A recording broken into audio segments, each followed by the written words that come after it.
all the risks that you've identified, which are the ones that keep you up the most? Which are the hardest for folks to hedge, in other words? Well, on an individual basis, fraud. And so, you know, it's one of a whole series of idiosyncratic risks that we look at and think about. And so just as we want to minimize what we would call beta risk, correlation to the overall markets in a manner that we don't have control over, we want to minimize alpha risks, idiosyncratic risks. And those include fraud and other, industry or geographic specific factors that may be out of our control. And with regard to the latter, the only real way to mitigate that is through a combination of position diversity and relative orthogonality, lack of correlation amongst the constituent parts, right? And so anyone looking at that would go, well, that sounds kind of obvious. Why don't we just go do that? And so the answer is, why don't people do that? All right. And so with regard to position diversity, as an example in credit, it's a lot harder to invest, accumulate 50 investments than it is 20 investments, right? And there may be diseconomies of scale and scope that preclude certain people from participating in that and leave them overexposed. And people on the equity side have traditionally used 30 as kind of a Mendoza line around what is proper diversity, but that's in a series of investments that have a normal distribution of outcomes, as opposed to one skewed toward upside, capped upside and unlimited downside that you have in credit. And then second, with regard to the lack of correlation amongst the constituent parts that might otherwise mitigate alpha, you have the issue of these very narrow scoped investment mandates that have arisen post the GFC, which effectively create this tremendous incentive toward moral hazard, right? And if I'm given money to do a very narrow thing, 99 out of 100 folks will go do that narrow thing, no matter whether it's interesting or not. And furthermore, they have no other choice if they're going to effectively feed themselves but to do that. And so not only do they do things that don't make sense and subject themselves and other people to moral hazard, but they couldn't, if they wanted to, create that level of orthogonality because their narrow mandate precludes it, right? And so therefore they're kind of set up to be, in front of the bus when it comes to hit them. Great points. I want to shift gears a little bit and talk about growth credit and venture debt, and those are related, not exactly the same thing, but similar in many respects. And it's funny when you were mentioning earlier about this idea of the core portfolio being a great marketing term because it makes people think low risk. I think the people on the venture side really screwed up because they call making loans to startups venture debt, and people hear the word venture and they think risky. And yes, that's a huge misconception, probably the worst marketing decision of all time. And also leads a lot of people astray in the sense that they think venture debt is risky, when in fact, if done properly, it's got incredible risk-adjusted return potential.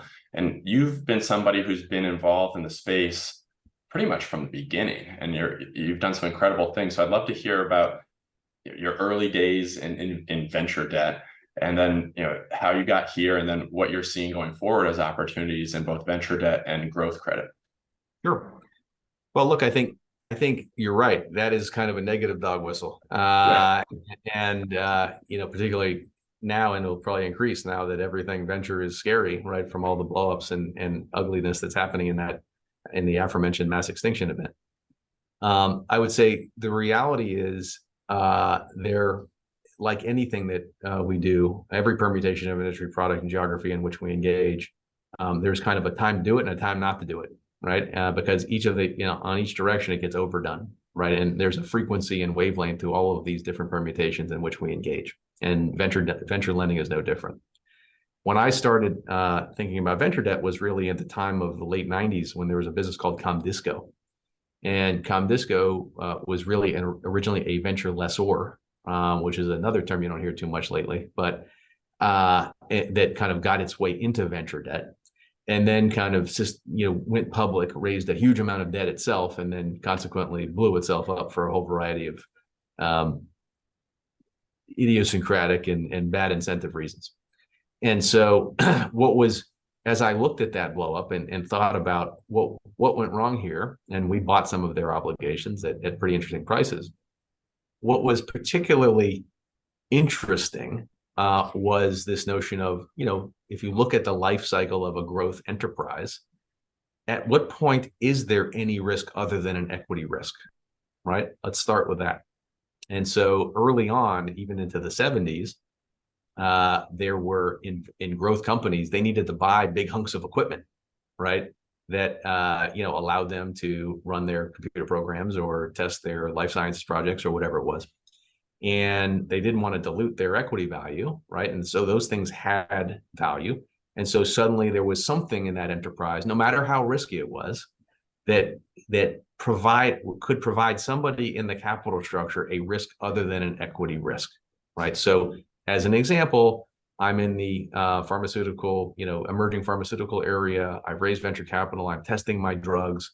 I have a whole range of kind of lab equipment that is necessary to do that. All my tests go wrong. The drugs don't work. It's a complete nightmare. Okay, company's gone, enterprise is gone. Equipment can still be used by somebody else, right? So there's a non-zero outcome for those who capitalize that equipment. So that was kind of an interesting notion, right? Because at the time there were banks who said, well, that's a risky enterprise. I'm not financing that equipment. And they didn't take into account the fact that the equipment itself would kind of, effectively husband value for the creditor that would provide a different type of return per unit of risk than that was created by the equity. And so as that evolved and leasing became less of a thing because there was just a lot less, relatively speaking, to lease because, computers got cheaper and more portable and et cetera, people started to think about venture lending. So then the question is, at what point is there a differentiated return per unit of risk among capital structure constituents in a venture company, right? And so the answer is very simply, if it quote unquote doesn't work, is the thing worth zero? Well, there's no debt risk to be taken, right? And so therefore it doesn't deserve, so to speak, somebody willing to take anything other than an equity return for participating in that capital structure. But what you found is, oh, well, wait a second, even after the Series A or Series B, there was a recurring revenue stream from SaaS. There was a customer list. There was some tangible value, again, going back to first principles on curating cash, that some other party minimally could derive cash flow from, right? Such that if there were differing participants in the capital structure, they could have different outcomes, and therefore there was some sort of non-equity risk to be taken thoughtfully. And furthermore, when you looked at that advance and you looked at the resulting cash balance and the cash burn of the enterprise, something that was never priced in was the fact that as companies got closer and closer to not having cash, they started conserving cash, right? And if you were an interest payment versus all the other uses of cash they had, you would be the kind of last to go, so to speak. And so inevitably, burn was not just, here's the cash on my balance sheet, here's the current cash, and here's the time at which I'll have cash out. You would have kind of a gently sloping logarithmic decline in overall cash burn as companies dealt with their issue. And so the venture lender, as an arithmetic fact of the matter, could say, well, on its face, if things really go terrible here, I've got, 46 cents of interest in principal before this thing goes cash out, and some additional value that may be derived from its hard asset value or other monetizable value by a strategic. But in fact, on a systematic basis across a diverse pool of these things, given that kind of logarithmic trend that was not modeled into the outcomes, it might actually have been, 68 cents, right? And so suddenly, if you advance a little less, you're going to systematically have that much more chance of being covered.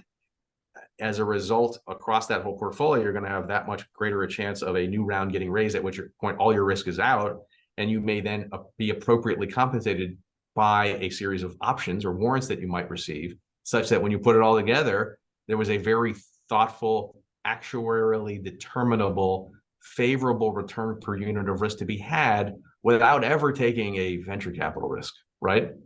Now that's a mouthful, but it is mathematically provable. And it's math that can work at times and then cannot work at times, right? When people kind of when it becomes overdone. And we've seen 3 cycles of this since the 90s. Anyway, let's pause for a quick second, just for people listening, in terms of everything you just said. It sounds really complex, but the reality is what a venture loan is it's typically a short maturity loan, 3 or 4 years, and it's floating rate, so it doesn't have interest rate risk because it's floating, and it's usually well collateralized in the sense that the loan to value is very low. And what we see in the market is the LTV on these loans from the better lenders is in the 10 to 15% range typically. So you've got this cushion, and it doesn't necessarily mean it's collateralized by all hard assets, but there, to your point earlier, there's a lot of residual value in these companies. Like they're generating revenue, they've got contracts, they've got customer lists, they've got intellectual property that has value. So as the investor, you're basically taking a low risk bet on the credit side because you're at the top of the capital structure. The LTV is very low, and then you're also compensated with equity warrants. And I think that's what a lot of people miss, is that you get that upside when the company does well. And so you've got that optionality that other credit products don't have. And to me, that's what makes venture debt and growth credit such a spectacular potential investment, because you've got this steady income that you're earning from the loan, but you've also got this optionality to have massive upside if the company succeeds. So talk a little bit about how you think about that structure being unique in the outcomes that it can provide. Yeah, look, I think it's, as you point out, with sufficient diversity, not only in terms of position number, but even the types of businesses that are financed and even potentially where they're financed, you can diversify a lot. You can diversify away a lot of the risk. And given the kind of extreme asymmetry with which at times, however infrequently, venture capital bets are, do pay off big, right? You can end up with a kind of, call it, when it's working, a risk adjusted 15 to 20+% in a low rate environment, with a very difficult time losing money. Now, I would point out again, if you look at as you got to 05, 06, 07, too much money came in, the math started not to work, et cetera. Even in the 20 teens, still too much competition. There was pressure to deploy on the part of some of these enterprises that had become BDCs, right? But now, as you had the blow up in the venture world, a much better time, right? The bar is much higher to get capital on the seed, Series A and Series B. What does that mean? Well, in a world where at the screaming heights in growth, seed, Series A, Series B generically looked like, call it, 18 pre, 58 pre, and 150 pre. That now might be 7 pre, 22 pre, and 37 pre, right? And so ultimately, the asymmetry of the options you're receiving, right, is going to be potentially better. The amount that you can or might need to advance is going to be lower. The rate you can charge is going to be higher. Risk-free is higher as well. And so it seems to be that we're very much in an environment where the left side of the barbell, new issue opportunity and venture lending, is very compelling. I would point out as well, we have this notion of growth credit, which generically in our mind means a combination of venture lending, distressed debt investing, and direct lending, where there are very large scale enterprises that are looking to borrow $200, $300 million, whose latest round was $5 billion and they were hoping for 8, and now it's going to be 2. And if they can just delay so that in their minds, they can keep hope alive to, for the markets to, normalize so they get back to being billionaires, to borrow at 15% loan to value and pay in the 20s is delightful, right? And particularly when they're faced with, a vicious down round from their own venture capitalists, that might be very compelling. So I think on both sides of the barbell, there's a real opportunity. The other small caveat I'd raise with you relative to your comment regarding floating is, it is great to have a floating loan, but it doesn't completely protect you, as now real estate lenders have learned, from diminution in asset value caused by an increase in rates, right? So you may have a much higher loan to value. Now you foisted even more of the overall beta risk onto your counterparty by having a floating rate instrument. But ultimately, if that asset is now worth a lot less, you're a lot deeper into the credit, right? And so, that is the crux of what real estate credit is now contending with, is that the assets are just worth a lot less, even when they were floating. Some great points you made there. When we think about venture debt, or when you think about venture debt, what are the keys to de-risking a transaction? Well, I think, again, in this environment where the standards of the venture capitalists are far higher, there's a lot more opportunity to look at intrinsically good businesses, right? The ideal, in my mind, the ideal venture loan is one where, for instance, there's cash flow to be had, where the borrower is specifically spending that cash flow to grow, and we're one to shut off that spend, you'd have cash flow again, right? And so therefore, there's a differentiated return per unit of risk to be had by a credit investor, right? And you can see that in enterprise software and SaaS and other recurring revenue models. And there are other kind of analogs to that and by the way, in businesses that are not even traditionally, or what more recently traditionally venture capital type businesses are. People, 30, 40 years ago, you didn't have to be an internet company or a software company, right, or a life sciences company to get venture capital and to have venture capital risks. Early investors like Seven Rosen or Patrick Hoff or Morgan Thaler, or all those, very well-known names of that time, they did restaurants, they did a whole lot of different things, right? If you look at most recently Alan Patrick Hoff's, memoir, it talks about some of these more differentiated businesses he'd financed as a venture capitalist over time. And so I think the quality and the kind of line of sight to real cash flow is going to be much more available to venture lenders now, and because of the nature of what venture capitalists are going to be focused on. And then on the opposite side of that, the intolerance for what are effectively big binaries, right? We don't like big binaries. We saw venture lending opportunities in basically what were called challenger banks, right? And other financial institutions or neobanks, right? And we would joke among our colleagues, neobank is a term for a bank that makes no money. And when and if that fails, again, no cash flow, nothing to get out of it, nothing to harvest, right? And so therefore, everybody in the capital structure, no matter how high in the capital structure, is taking a binary lose it all risk. Therefore, there is no non-equity exposure to be had, and therefore we should not be there. And so, that's really the killer, is when you start providing equity for debt returns in venture lending, you're dead, right? And it does require a lot of discernment if you're going to kind of be successful in it through cycles. And you hit on a key point that I hear a lot, and that a lot of folks will say, well, venture debt to me sounds like debt returns and equity risk. And if done right, it's actually the exact opposite. It's equity returns plus some, actually, Right. but Right. with senior debt risk. And Right. and so it's funny because, to your point, when the market was really peaking in 2021, there were a lot of folks that were making venture loans, like even SVB, that weren't, in my mind, being compensated adequately for those risks. Making a venture loan at prime rate, when prime was roughly 3.25%, is not a good bet. It's not a good investment. In fact, it's silly.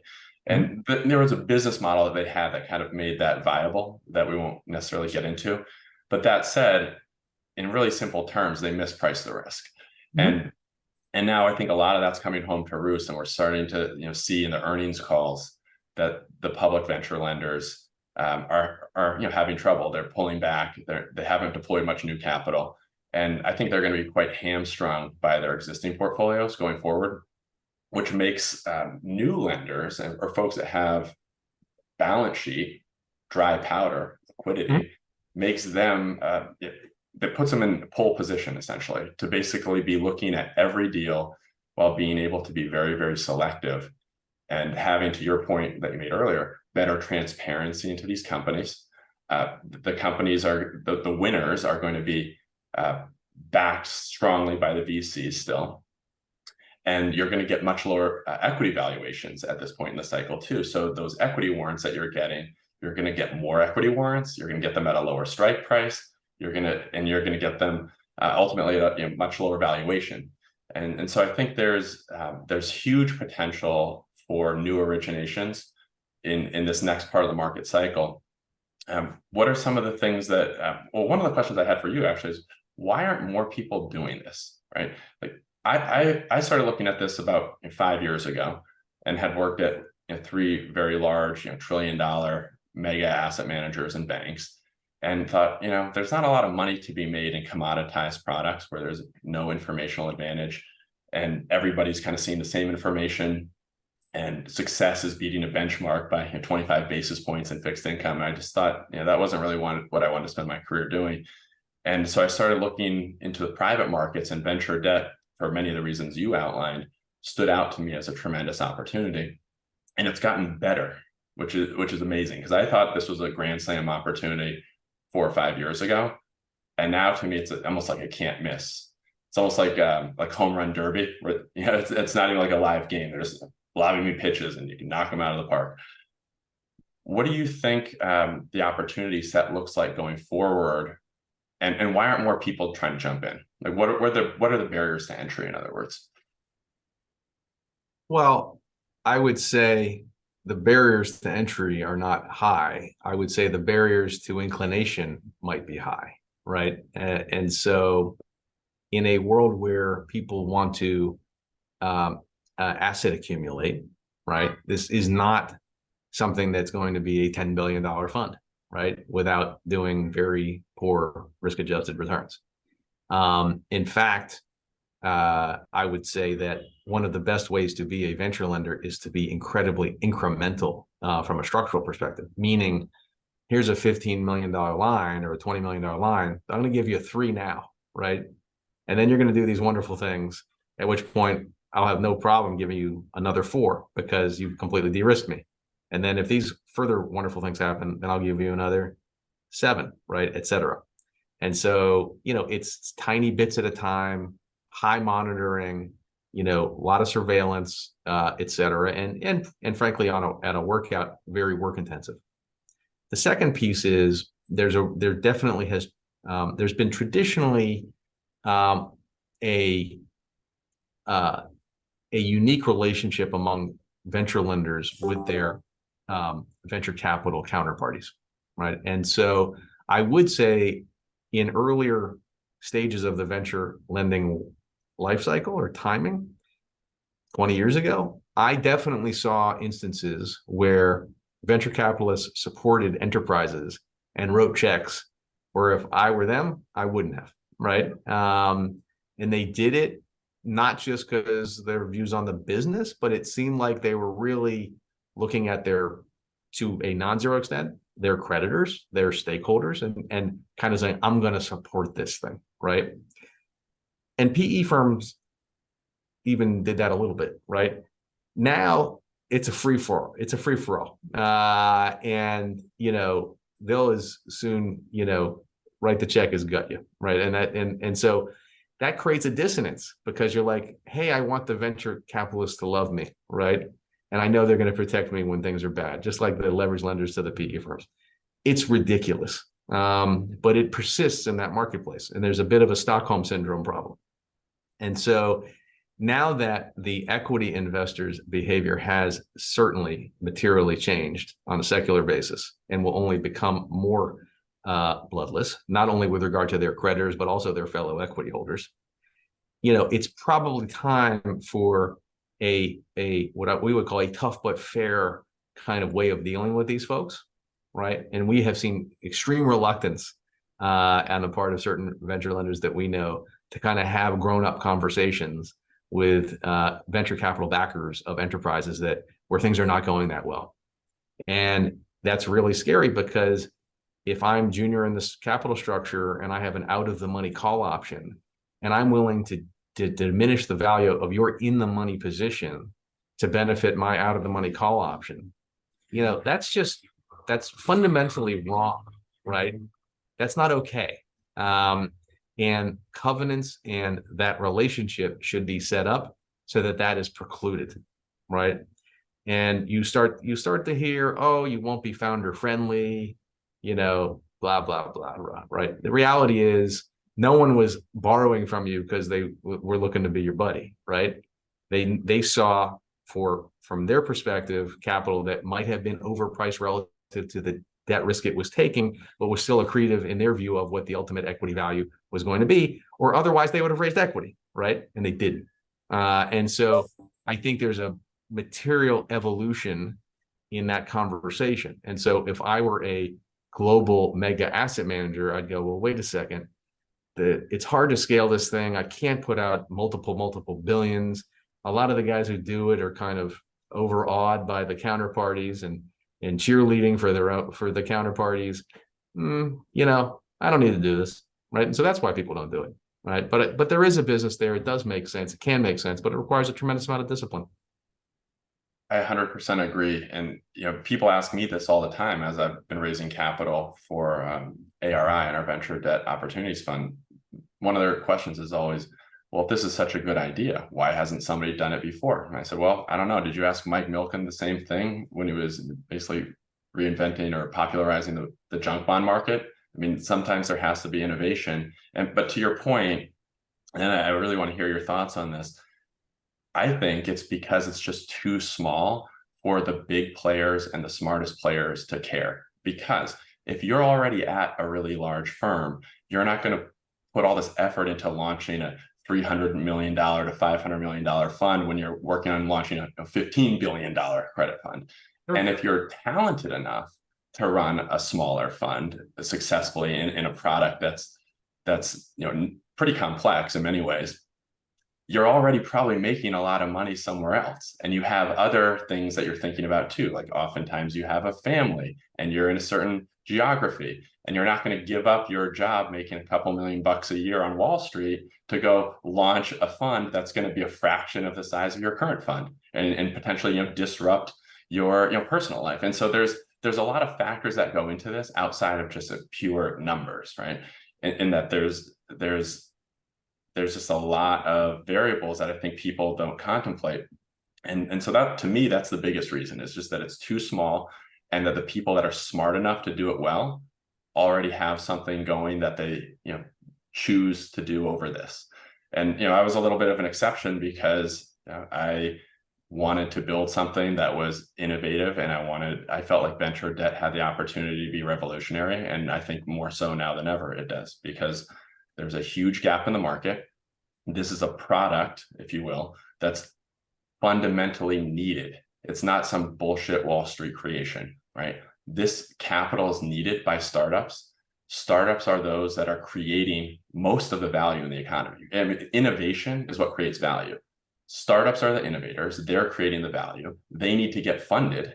And now they're starting to learn that, wow, there's other ways to fund my business outside of just equity. And as a founder, I'm incentivized to keep as much as possible of the company that I've built. And you talked earlier about alignment. Well, founders don't want to give away their company to Sequoia or somebody on Sand Hill Road. They want to keep as much as possible. So when they're given the option to utilize debt, which is far less dilutive and also cheaper, and then therefore keep a bigger stake of the company they built, they're going to choose that option if they understand it fully. In my opinion, 10 times out of 10, because as an entrepreneur, I would, and so would you, I imagine. So that's part of the reason why I think venture debt has huge upside, because the pie is growing as the innovation economy grows. And within that pie, venture debt's going to become a larger share. There's no reason in my mind that revenue positive companies that have the ability to service debt shouldn't have some in their capital structure. And to your point, leverage is incredibly important. And the idea of milestone-based financing or incremental financing, delayed draw loans, these are very important because it enables the company to draw on this capital, but in a measured way where they're not getting over their skis in terms of leverage. And it also protects the lender, right? But ultimately, they should have some debt in their capital structure. The amount of debt depends on the company and their financials, and you need to think of what's optimal based on each bespoke instance. But generally speaking, companies that have the ability to service debt should always have some in their capital structure, in my view. I wouldn't disagree with that. I think it is worth. You mentioned Mike Milken. If you actually look at the W. Braddock Hickman study upon which he based his thoughts of the high yield market, the reasoning around return premium of risk that got him there is very similar to the way in which you would get to that same conclusion within venture debt. So for anyone really geeky enough to care and wants to dig in, getting that study is interesting because it may provide you a scaffolding or framework with which to kind of analyze the reality of the risk optimized nature of venture lending. If you were to summarize it, just give us a little sneak peek, how would you do so? It basically says that the average returns of high yield or non-investment grade bonds more than offset the incremental amount of default and of the severity affected defaults. Yep. Very simple. Very complex in many ways, but also very simple intuitively. Yeah. So Dan, we're almost out of time. We've got about 3 minutes left. I wanted to give you the opportunity to leave us with some parting thoughts. And that could be anything you'd like, but perhaps where you think people should be focusing their investment opportunities or focusing their capital deployment over the next 3 to 5 years. That'd be an interesting place to start. Sure. Look, I think if you are, it depends on what people you're talking about. If you're kind of a retail investor, I'd be looking at, shortish duration, investment grade or near investment grade fixed income for the first time in a long time, because I think it can make a lot of sense. And should be the benchmark against which people should look at other alternatives that might have marginally more risk, but consequently be required to get a lot more return. I think that people should be thinking about what is true liquidity and whether it's there or not, and really what their kind of day-to-day needs are and what they can afford to have locked away, no matter what the terms of the investment documents say. And I would say that further, it's worth thinking through, the left tail risk of something much graver happening. Right? We saw recently with comments from Jamie Dimon. We see Berkshire with 150 billion in cash. Those are not coincidences. Very, very bright and experienced people think that there is a left tail risk out there that hasn't been encountered yet. And so making sure there's some amount of resources that are husbanded to kind of make one comfortable when and if that occurs is an important thing to be thinking about today. Excellent. Well, thanks again for coming on. I feel like this is PhD level plus some. So a lot of people will have to probably listen to it 3 or 4 times, but when they do and they understand what you're talking about, I think they'll come away with some tremendous insights. Well, thanks very much for having me. I enjoyed it and happy to connect soon. Yeah, it was my pleasure. And thanks everybody for listening to the 7 and 7 show with Zack Ellison. See you next time.